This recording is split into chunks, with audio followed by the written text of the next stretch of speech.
සාන්ද්‍රිය ෆ්ලෝරයිඩ් සහිත ජලය පිරිසිදු කිරීමේ ව්‍යාපෘතියක් ආරම්භයි. දිවයිනේ ෆ්ලෝරයිඩ් අධික ජල ඇති ප්‍රදේශවල ක්‍රියාවට නැංවි. විශේෂයෙන් නිෂ්පාදිත යන්ත්‍ර ඊට යොදා ගැනේ. රාජ්‍ය හා රාජ්‍ය නොවන ආයතන මීට අනුග්‍රහය දක්වයි. පැයකට ලීටර 200 හා ලීටර 100ක ධාරිතා සහිත යන්ත්‍ර මහවිලච්චිය, ගල්නෑව, නොච්චියාගම, මිහින්තලේ, මැදවච්චිය, හොරෝපතාන, රාජාංගණය යන ප්‍රදේශවල සවිකර තිබේ. මීට අමතරව කුරුණෑගල දිස්ත්‍රික්කයේ ගිරිබාව හා පොල්පිටිගමද වවුනියාව සෙට්ටුකුළමේද යන්ත්‍ර සවිකෙරින. එක් යන්ත්‍රයක වටිනාකම රුපියල් ලක්ෂ 16කි. ෆ්ලෝරයිඩ් අධික ජලය පානයෙන් එම ප්‍රදේශවල ජනතාව විවිධ රෝගවලට ගොදුරු වූහ.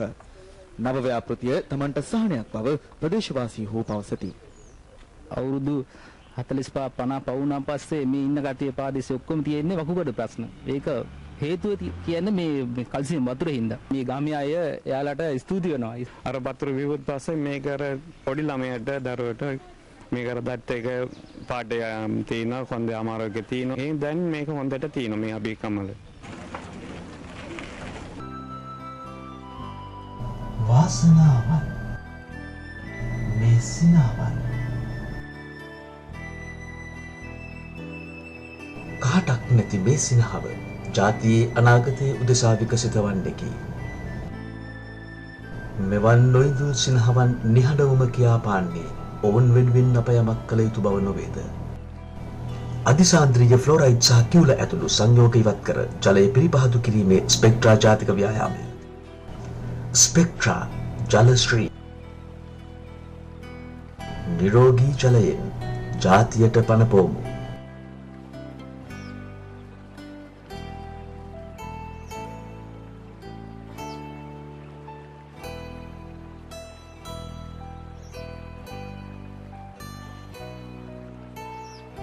සාක්කලාපීය රටවල් අතරින් ග්‍රාමීය ජල සම්පාදනය ඉහළ මට්ටමකින් පවතින රටක් වන්නේ ශ්‍රී ලංකාවයි.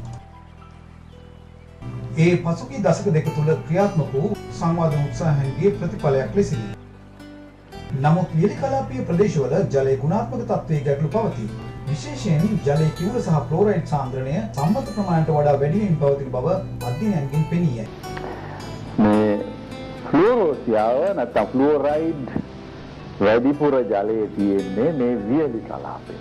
විශේෂයෙන්ම අනුරාධපුර, පොළොන්නරුව, අම්පාර, හම්බන්තොට වැනි ප්‍රදේශ දක්වා විහිදිලා තියෙනවා. මෙහි අවසාන ප්‍රතිඵලය වන්නේ දන්ත ක්ලෝරෝසියාව, අස්ථි ක්ලෝරෝසියාව වැනි රෝගාබාධ වලට ලක්වීම. ශ්‍රී ලංකාවේ වයඹ හා උතුරු මැද පළාත්වල හා තවත් ප්‍රදේශවල පවත්නා වකුගඩු රෝග තත්ත්වය ව්‍යසනයක් බවට පත්ව ඇති බව ප්‍රකට කරුණකි. ජලශ්‍රී පිරිපහදු පද්ධතිය මේ සඳහා වඩා සාර්ථක පිළිතුරකි. ඉතාමත් සරල හා ප්‍රජාවට පාලනය කළ හැකි පද්ධතියක් වන මෙය කුරුණෑගල ස්පෙක්ට්‍රා සමාගමේ සහ මානවර මූලික අධ්‍යයන ආයතනයේ සහයෝගිතා ව්‍යාපෘතියේ ප්‍රතිඵලයකි. ලංකාවෙම සොයාගත හැකි ඉලෙක්ට්‍රොනික යොදවා විදුලි කැටගැසීමේ ක්‍රියාවලිය උපයෝගී කරගෙන අශෝකමාලාගම තේමඩුවේ අපි ජල පිරිපහදු කිරීමේ යන්ත්‍රාගාරයක් ඉදිරියට තියෙනවා. මෙවැනි ක්‍රියාවලියන් ඔස්සේ අපිට තියෙන ජල මූලාශ්‍ර උපරිම තරමින් පිරිපහදුකට ප්‍රජාවට පිරිසිදු පානීය ලබා දීම තමයි මේ වැඩසටහනේ ප්‍රධාන අරමුණ වශයෙන් සඳහන් කරන්නේ.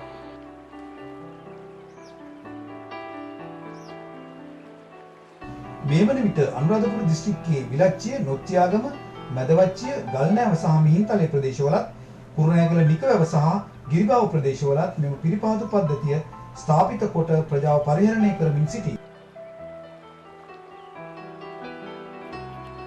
ස්පෙක්ට්‍රා ජල පිරිපහදු පද්ධතිය පිළිබඳව කරන කෙටි පැහැදිලි කිරීමකි මේ. පිරිපහදු ක්‍රියාවලිය සඳහා පද්ධතියේ ජලය සපයාගත යුතුයි. ජලය ගලා යීමේ වේගය කලින් ගණනය කර ගන්නා ලද්දකි. මේ ඔබ දකින්නේ පද්ධතියේ ඇති ප්‍රතික්‍රියාකාරකය. මෙවැනි කොටස් දෙකකි. ඒවා ඉලෙක්ට්‍රෝඩ වලින් සමන්විත වෙයි.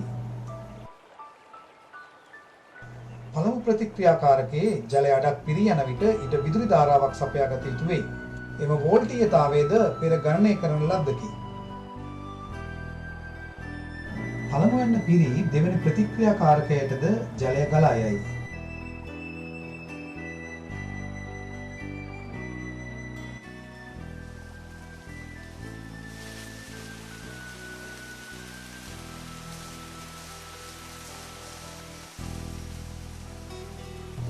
ඔබට මේ දිස්වන්නේ විද්‍යුත් කැටි ගැසීම තුළින් ජලයේ දියව තිබෙන ක්ලෝරයිඩ් සහ කිවුල දිය නොවන සංයෝග බවට පත්වන ආකාරයයි. අවසානයේ ඒවා ඝන වූ බොර කැටිති ලෙස පවතී. මෙම බොර කැටිති ජලයෙන් වෙන් කර ගැනීම සඳහා බොර වෙන් කිරීමේ ටැංකියට ජලය ඇතුළු කරයි. ජලයේ තිබුණු බොර කැටිති එහි පතුලේ තැන්පත් වී ඇති අයුරු ඔබට දැක ගැනීමට පුළුවන්.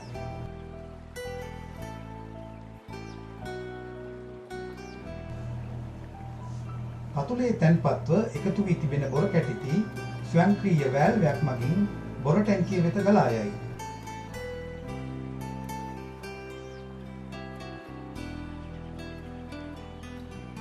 එසේම තවදුරටත් දෙවන බොර වෙන් කිරීමේ ටැංකිය තුලද එම ක්‍රියාවලියම සිදුවේ.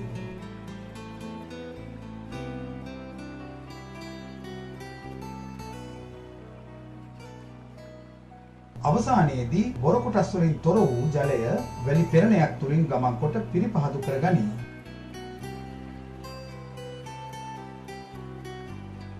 ඒවා අර්ධ පිරිපහදු ජලය ලෙස ගබඩා වේ. ජලයේ පවතින කිවුල අවම කර ගැනීම සඳහා මීළඟට මෙම ජලයේ කිවුල් පෙරණයක් කරහා පොම්ප වෙයි. මෙසේ ලබා ගන්නා ජලය පූර්ණ පිරිපහදු ජලය ලෙස ගබඩා කෙරේ.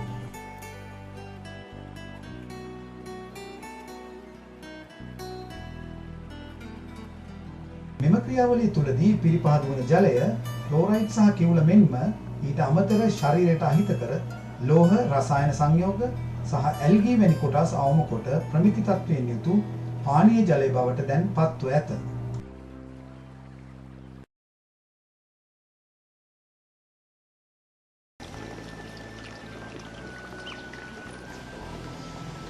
පිරිපහදු ක්‍රියාවලියේදී බැහැරවන ක්ලෝරයිඩ් සහ කිවුල ඇතුළු බොර කොටස් අපජලය සමග බැහැර කරන්නේ පරිසරයට හානියක් නොවන ආකාරයටයි.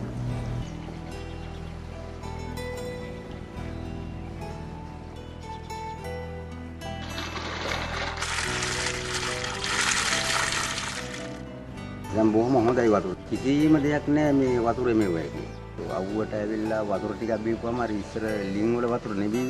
ඒ බීපුවම මෙවයි බඩේ දැවිල්ල හැලේ. මේ වතුර බීපුවම අර බඩේ දැවිල්ල එව්ව මෙව්වා කිසිම අමාරුවක් නැහැ. ලක්ෂණ මම ගොනුන ගත්ත හන්ද මම දන්නවා එන වක්කොඩු රෝගී රෝග ලක්ෂණ තමයි මේක කියන්නේ. අපිට මේ වතුර ගත්තට පස්සේ දැන් මගේ තිබුණා මේ උරිත් දෙක සෙට් තමයි. මම පුදුනාර මෙතන ගැටුම් දානිස් කියන්නේ විලිමෙන් අඩිය තියන්නම් බැග් ගන්න.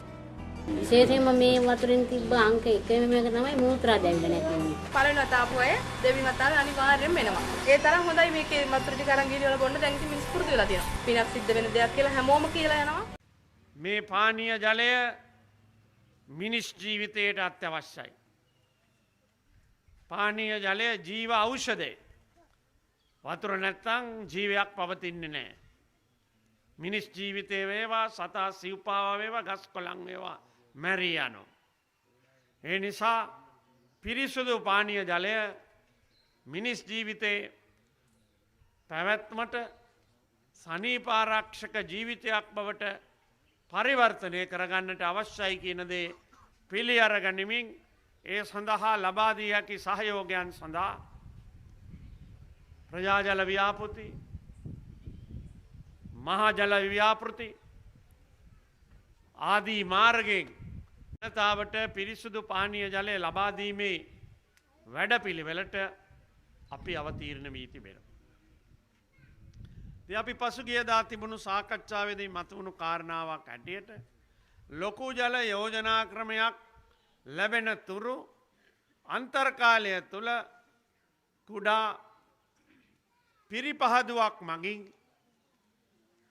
බීමට ගත හැකි පානීය ජලය ලබා දීම සඳහා වූ ඉල්ලීම සාකච්ඡාව ඇති කරපු වෙලාවේ අපි තෝරගත් අය අවස්ථාවේදී මේ ප්‍රදේශයත් මේ නව යන්ත්‍රය ලබා දෙන ප්‍රදේශයක් බවට ඇති කර දීමට සලකා බලන්න. ඒ අනුව අද දින වෙන විට මේ යන්ත්‍රය නිර්මාණය කළ එම ආයතනය සමග සාකච්ඡා කරලා ජාතික ජල සම්පාදන මණ්ඩලය විශේෂ තීරණයක් අරගත්තා. වකුගොඩු රෝගය පෙළෙන ගම්මානවලට මෙවැනි පිරිපහදුවක් ලබා දීමෙන් පිරිසිදු ජලය බීමට හා ආහාර පිසීමට ලබා දීමෙන් ජීවිතය ආරක්ෂා කරගන්න පුළුවන් බවට සහතික වෙන්න මැදිහත් වෙන්න. ප්‍රධාන වශයෙන් පිරිසිදු ජලය භාවිතා කරනවා නම් වකුගඩු රෝගයෙන් පෙළෙන තත්ත්වය වළක්වා ගැනීමට බෝසෙයින් උදව් වෙන බව පිළිගෙන තිබෙන සත්‍ය වෙනුවෙන් අපි කටයුතු කිරීම මේ ආකාරයෙන් සිදු වෙනවා. මම විශේෂයෙන් ටෙක්ස්ට්‍රා ආයතනයට ස්තුතිවන්ත වෙන්න ඕනේ. බොහොම උනන්දුවෙන් අපේ නව නිර්මාණයක් හැටියට මේ නිර්මාණය කරමින් විශාල මධ්‍ය ඒ වාගේම කුඩා මෙවැනි අන්තර සකස් කරමින් ගමකට ලබා දිය හැකි ඒ නිර්මාණය ඇති කිරීම ගැන අද මේ ප්‍රජාවට එය ලබා දෙමින් සිංහල මුස්ලිම් ජනතාව ජීවත් වෙන මේ ගමේ ජනතාවගේ ජන ජීවිතයට මෙය විශාල දායාදයක් වේවි කියලා අපි තරයේම විශ්වාස කරනවා. සමත ජලශ්‍රී වේවා.